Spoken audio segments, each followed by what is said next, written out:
So today we are looking at class of 2026 point guard Chris Kirkpatrick, one of the more complete two-way players in the entire class, uh, a true three-level scorer. I know that word gets thrown around a lot, but he's a guy that can actually create his shot from multiple levels.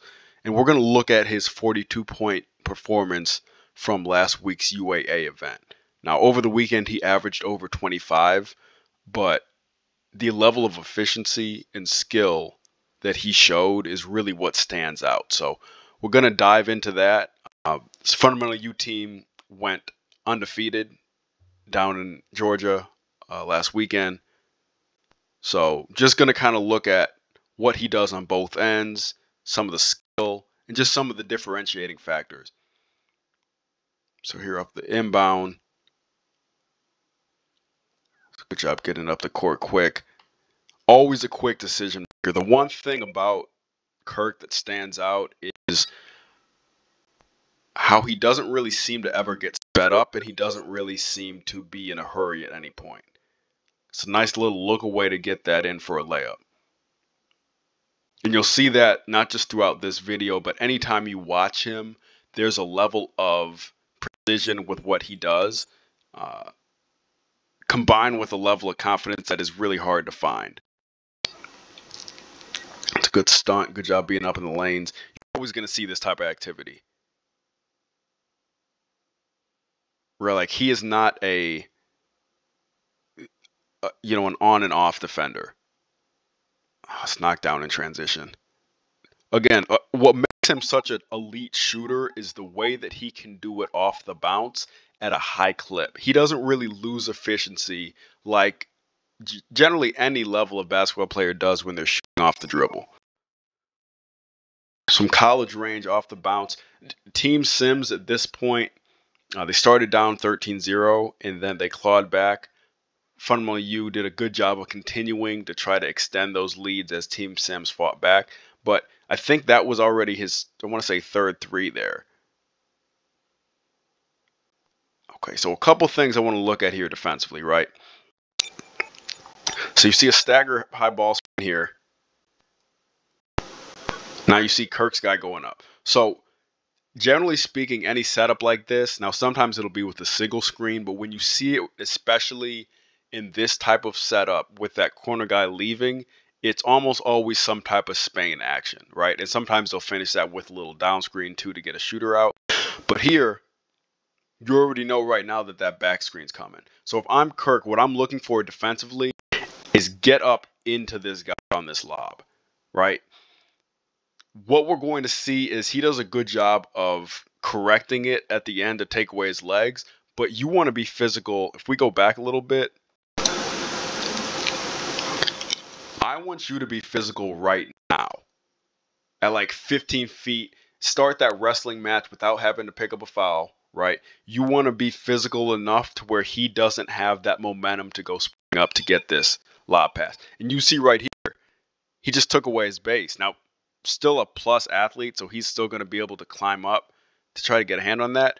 But what we see from Kirk is, okay, I'm maybe didn't bump early enough, but I'm going to make sure he doesn't get a clean jump up here for a layup.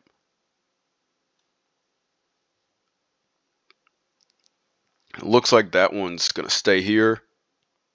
So we'll skip through these subs and then. And again, always looking at little stuff, particularly on the defensive end, because that is stuff that I think does get lost a lot, even as people just spectate games in person.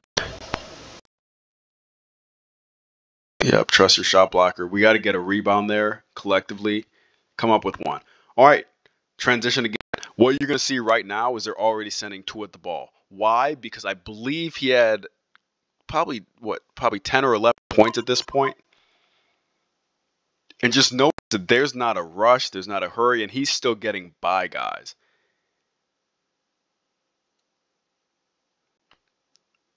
Like that's not a common thing.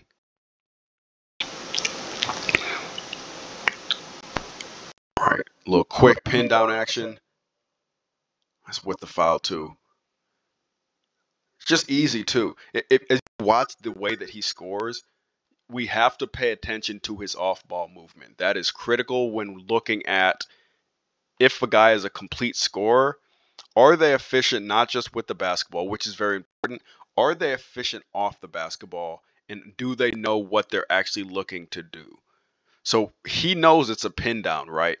He right now is walking to this spot. The reason why that's important, his defender right now is probably taking a deep breath, thinking he gets a break from getting that action.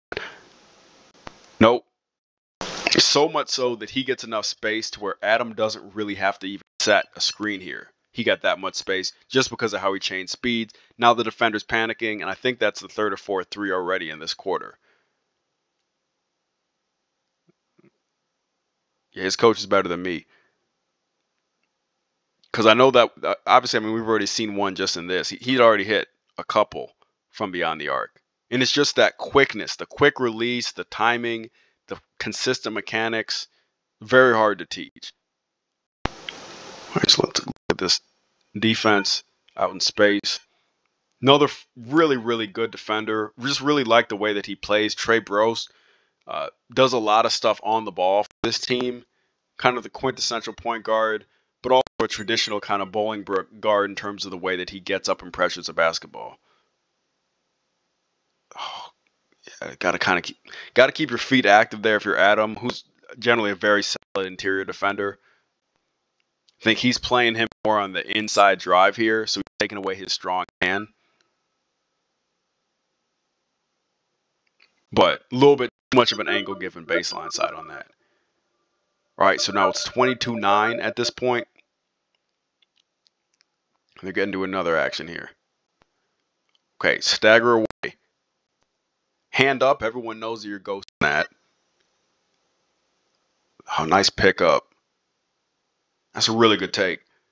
And again, this is another. And of three guards, Trey has that just blow by speed, just that quickness to beat guys off the bounce. This is a correct read, right? They just saw their teammate get pulled out of the game, right, for giving up an open three to Kirk.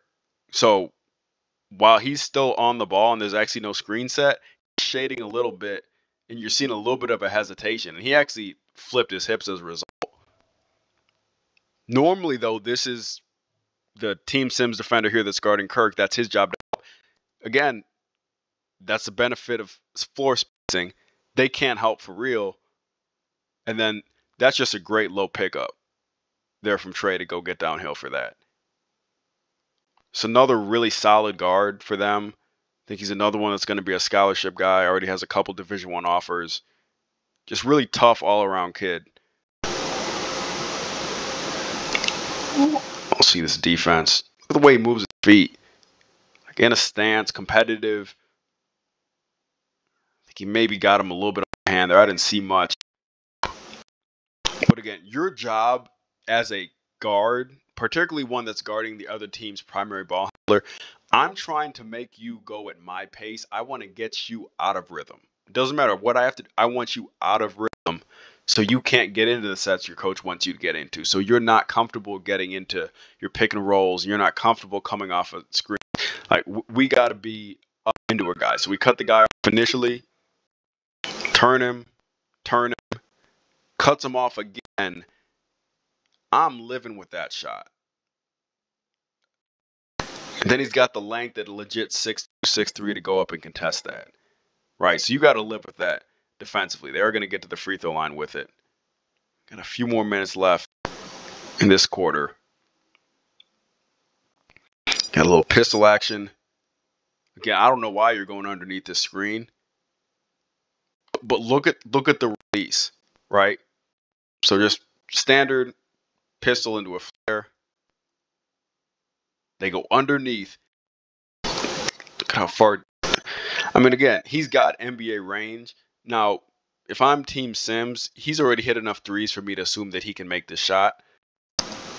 But just the quickness, the consistency. If you took a frame by frame of his release, whether it's on dribble pull-ups, on catch and shoot threes, on shots out to the volleyball line, the mechanics are so consistent. They're so consistent. And as a shooter, that just allows him to be to knock those down. Got about 35 seconds left. I mean, that might be one I might have to live with. We've got 28-13 right now, so I'm imagining Kirk probably going to come get it here. Still got 15 seconds on the shot clock now. And now remember, at this point, he's got at least 4 threes. Got 10 left. Good start and stop. It's a good lift up there. Again, not the flashiest, right? Maybe not the play that gets on a highlight reel. But I just love simple basketball, right? Control pace. Understand time. Understand that when I go right now, I want enough time to be able to make a pass where a guy gets a comfortable look or that I can kind of get out of a bad situation, right? At 8 seconds, he rejects a screen. Good decision, right? Because at this point, he's not really ready to do anything other than drop to the ball, right? He could maybe do drop coverage to the ball, but he's not doing anything on reject. If he takes this Euro step layup, nobody in the gym is mad, right? Would be totally understandable. Instead, you see the eye fake. He's looking out to the corner where they have another shooter. Good lift from Evan there to get into the line of vision. Another quality shooter for Fundamental U. Just good basketball. We'll skip ahead a little bit. All right, so skipped ahead until about halfway through the second quarter. Team Sims did fight back. It's about a 10-point game right now.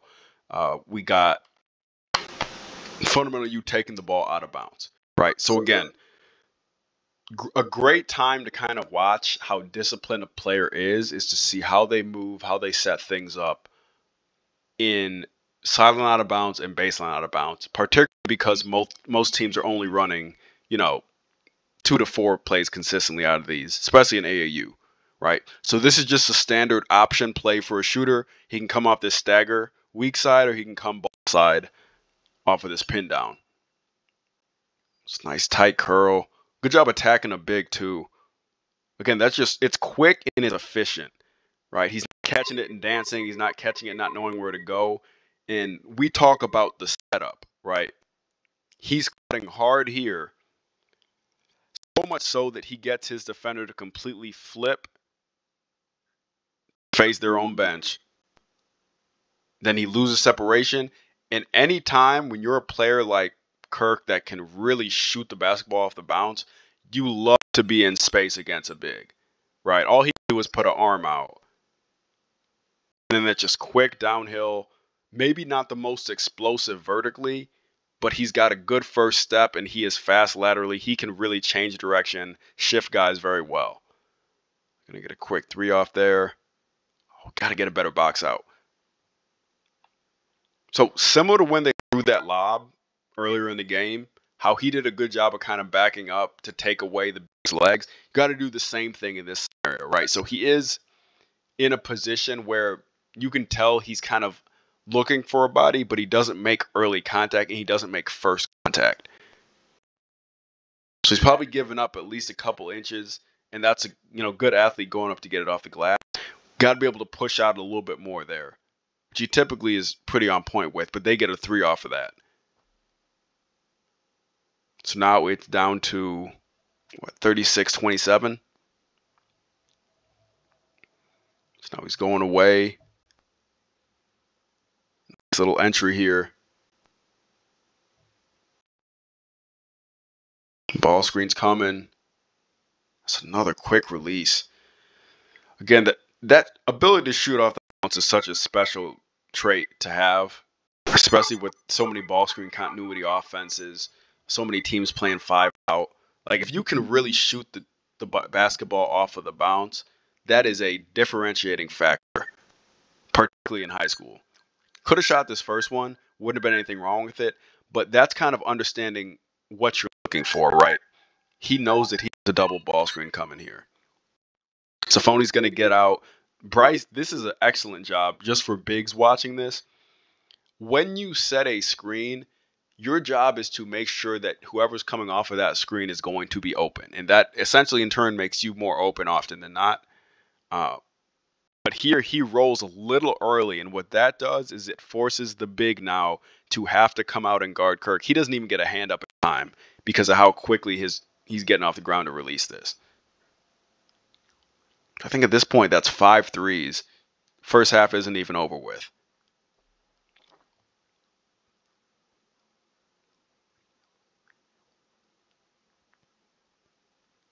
So we'll play a little bit more here. Not a bad look. This is a phony. That's a good rebound. And he's another one. I mean, you talk about 6'7", 6'8", runs the floor like a deer, very mobile. I think right now defense is kind of where he looks most projectable. But I mean, really good at cutting, slashing, can attack straight lines. I think he's going to be a player once he develops physically. He's really going to take a big jump. If not, this coming year, definitely in the next couple of seasons. All right, so we got a stagger ball screen. Oh, that's too early, and where's our help? Right, so if we go back a little bit, this one is tough, right? From a help perspective, the reason it's tough is because, we'll see when to stop it, right here. Okay, so at this point, if there is a reject of the screen, which this has to be a little bit more communication-wise. I already see that Kirk's opening his mouth, so he's trying to communicate what's going on here. But right now, P is really the low guy, right? Because where his guy's going. If he just sunk there, it basically looked like a box and one, essentially, if he just stayed on that block. I don't know the personnel, so I don't know if this is a guy they need to make sure doesn't get a three. Same thing with Kirk guarding in the corner, right? So I don't know if this is a knockdown shooter. I don't know if this is based on, the game flow. So with P leaving, if we go back a little bit, Kirk is now the low man. So P's gone. Kirk has to get to that help side because now it's his responsibility on that drive to be the one to step out, to either take a charge, test a shot, help out Trey a little bit. Because I think what Trey did is he flipped his hips a little too early. And that's kind of on the bigs too, right? Like you got to let him know, hey, we got two coming this way, send him to us. But just got to be a little bit earlier with that because I did see, again, don't even have the audio on for the breakdown we're doing, but like you could see that there was communication going on, but the bodies weren't moving with that. Right, so gonna skip ahead a little bit.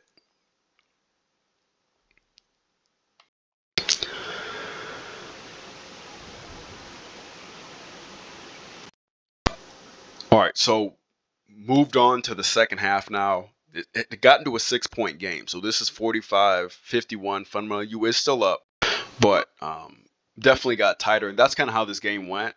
It was big leads for FU. They, gave a few points here or there. Team Sims got back. They got back up more. And then they went from there. Here's another one.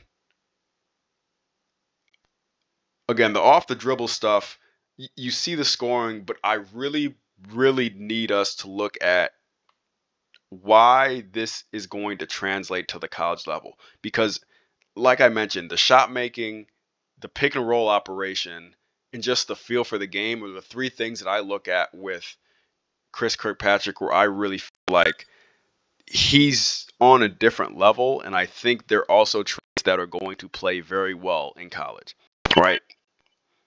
Not getting pressured. This is the difference between a guard that has next level kind of feel and maybe a younger one that maybe could develop it later. But a younger, more experienced guard right now, when they see the screens setting up here, they're just going full head of steam and getting that screen at the half court. Why does that matter, right? If we just go back and just visualize it, right? Obviously, he ends up going the other way. If he goes full speed off of this phony screen, this defender is going to have an easy route to go underneath. And even if they don't, it's so far away that it's out of anybody's shooting range, right? Like that's basically right at half court that he's setting it. So by doing that, the defender's not risking anything by going over or under because the help's going to be there. He'll have time to recover to get back in front of the ball, right? Instead, by him attacking the way that he attacked, and again, the ball's always outside of his frame. He is always kind of under control. Watch the angle he gets now. And he does such a good job of creating angles as a ball handler and pick and roll actions.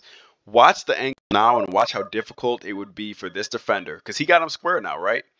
If you got him square, he's going to have to drop that hip to even get underneath this, right? And because of the way he's been shooting it, now he's in shooting range. They have to respect you. Why does that matter? They're playing drop coverage. So because he decided to dribble it down deeper, they're in drop. You have that soft spot where you're in shooting range. If that same screen happened at half court, he'd be taking a 35 footer. Shooting range, rhythm. Big's not really able to do anything in drop there. He did a good job of getting his defender run off the screen. That's really, all you could ask for from a point guard creating their shot in the ball screen. All right, so we got horns action here. Oh, you love to see that. And again, they had run this a couple times. I don't think we're going to look at it in the breakdown necessarily. But they had gone to this horn set a couple of times, right? Now, out of horns, there's a couple options. They can go send this point guard over the top into a zoom action. You know about how high he is. They're not doing that. But they can high-low this. You could just flip and go into a two-man side action, ball screen, DHO. They'd already run it, right? P did a terrific job here trying to anticipate that and go get the basketball, right? And one thing that I really appreciate about it, he's a tough defender, first of all. I mean, tough defender, tough kid. He's been throughout the spring, throughout the summer. He's been one of those kids where you look at, like, his high school role is just different, right? With his high school team, he has to score a lot. With this fundamental U team, he has games where he will score a lot, but he has really planted his foot as being the enforcer, just being a tough, hard-nosed defender. And he's not coming to just get a hand on that. He's coming to rip that basketball out of the guy's hands. And I really respect that, even if he picks up the foul there.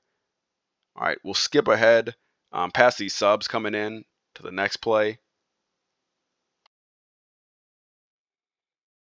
All right, so clean up the floor, skip ahead a bit.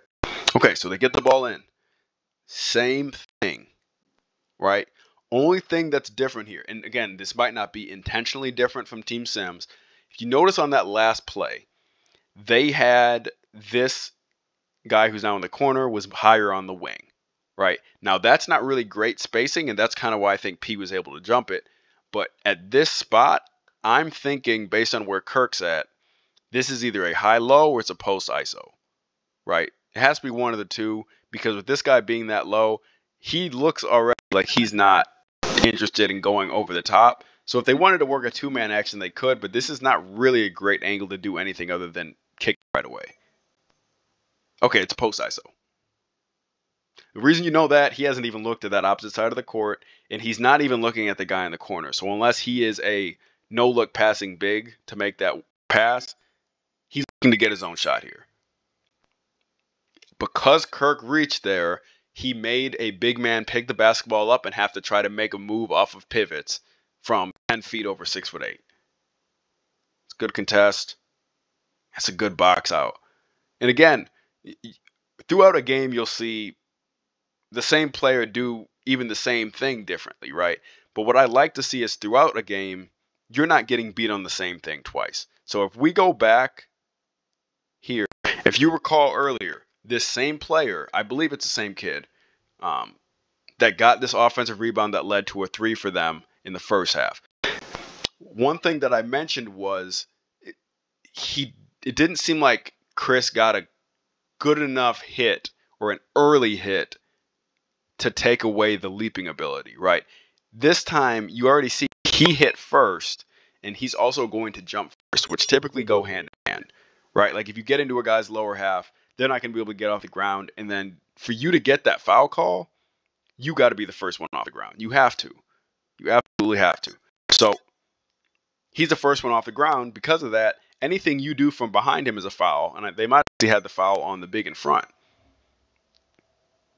So that's just a textbook box out. Something you really do like to see. So he gets it again. Again, if you notice, they've been sending all types of defenders at Chris to this point. Good entry to Bryce there. That's just a great play call. And that's about the third or fourth one that just from a coaching perspective, I think Soto's hit the nail on the head with some of these calls, because to this point, all of Chris's scoring had really been coming off of perimeter jump shooting and kind of just quick downhill attacks, whether it's off of ball screens or kind of off isolation situations. Here, they get it to Bryce, and on this same play in the first half, they hit Kirk on kind of this little, fade type of action to get him out. You see how he fakes right there? His defender, number one, doesn't want to end up on the bench from giving up another three like his teammates had. But then number two, just from a general athlete perspective, if I'm on defense and he's already been beating me in a certain way and he goes hard out to that same spot he already scored from, I'm trying to take that away. So because of that, his defender's out of the picture. They didn't get enough of a little, bump here to take that away. And then look at the pass from Bryce. It's a tight window pass to make. Did a good job getting a layup off of that. Really good basketball. All right. Then I say that we're going to have to go back because you can't, off of a made shot, you can't give up a three within 3 seconds with nobody guarding. So I think there was some cross matching here. Obviously, that's kind of Chris's primary match. So obviously there's cross matching, that's basketball. But off a made shot, you can't give up a three that easy, right? So right now, P's on the basketball. Trey and Chris can kind of just take these two, and it really should be 3-on-3. So on this backside, I can't see where Bryce is at. I bet you they both went to guard 24. And I mean, you can't have that happen. Miscommunications will occur, but like off a made shot, you got to make sure that you're locked into that. All right, so we'll watch one more possession and then kind of skip forward. There's a little pistol action again. Good pass. Bryce got hammered on that. All right, so again, this is about the third or fourth play that they've run multiple times throughout the game, kind of once or twice in the first half, once or twice in the second, right? So they did the same thing in the first half. The only difference is that Trey and Chris were in different spots. So in pistol action, Chris actually got a wide open three off of this. If he throws the ball to Trey, who was a plus 3-point shooter, quality possession, he takes that three, quality shot. The reason that I like that he kept this, though, right? Look at the weak side. Look at this guy who is supposed to be tagging. They're, quote unquote, their low man. At least it should be. He is on the opposite block, meaning any type of attack to this area, whether that's off the bounce or off a roll, it's going to be wide open. The reason why this is really smart from Chris's perspective with his read, number one, there's two guys on the basketball make the simple play. Number two, because of the way you've been shooting the basketball, he's likely to be wide open like he is, right? Gets it at the right time. Maybe doesn't need to dribble there, but, this jump stop, kind of hop step to get there. And that's a quality look. That is a quality look at the rim with an offensive rebounding opportunity just for making the simple basketball play. All right, so skipped ahead to the fourth quarter. It's 80-66 right now. Fundamentally, you was up with about, 5.5 or so minutes left. Hit a little DHO. Pass the Trey. Okay, so looking at this from initial thought, I'm guessing if I'm the defense, this is cross screen, down screen. So you get the back pick for the big, and then you go face that with a pin down for your best shooter. That's a nice wrinkle. That's again, shout out to Coach Soto. So that's just the right amount of movement to make this a wide open three instead of a contested one. I think he can obviously still make the contested ones, but good cross screen.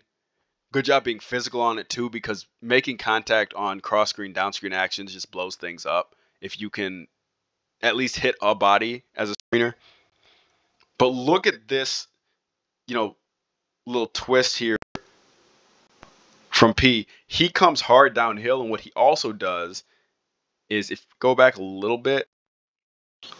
So right now, who was guarding Kirk, right? You got one guarding here.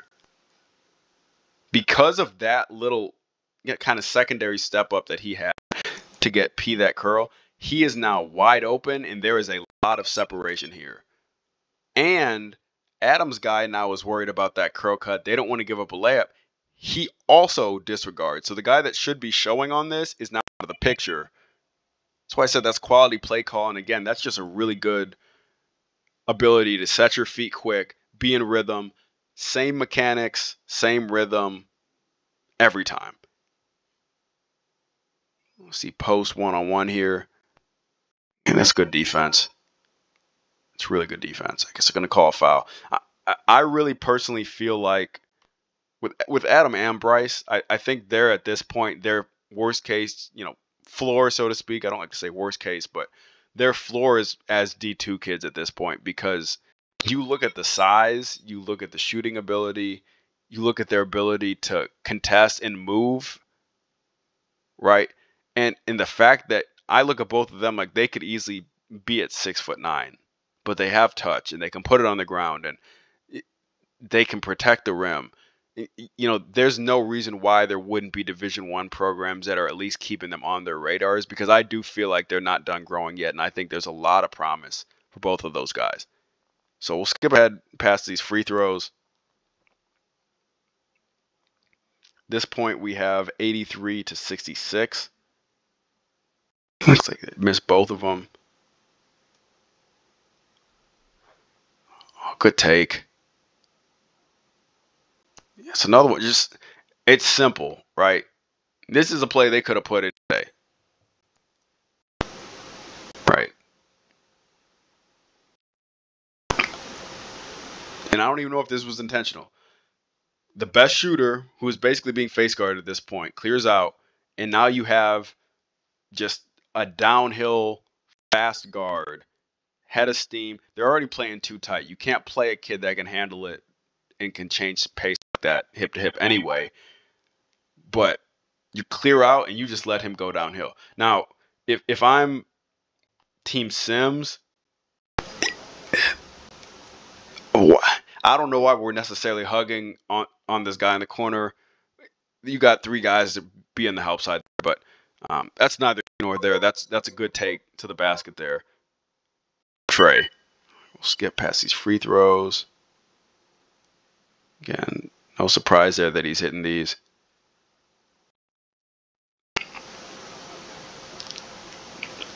That's a good strong take. Yeah, I wouldn't even say that's bad defense. I mean, that's a contact finish. Good job getting downhill there from 32.